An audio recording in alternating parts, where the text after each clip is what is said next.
A sas nem vitatkozik a kígyókkal, nem azért, mert nem tud, hanem mert nincs neki miért.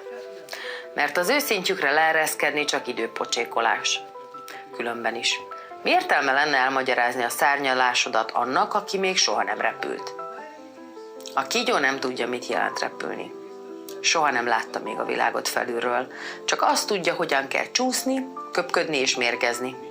Míg te repülsz, ő kúszik, támad. Egyszerűen nem bírja elviselni, hogy a magasban lát téged. Vannak emberek, akik ugyanilyenek. Nem bírják elviselni, ha boldognak látnak. Nem azért, mert bántod őket, hanem mert a repülésed arra emlékezteti őket, hogy soha nem szálltak fel.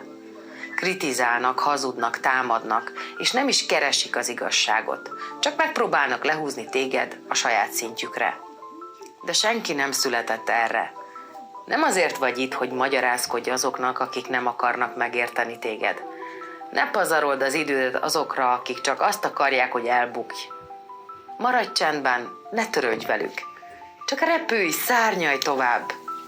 Mert ha abba hagyod és megállsz, akkor ők elérték a céljukat. Pontosan ezt akarják.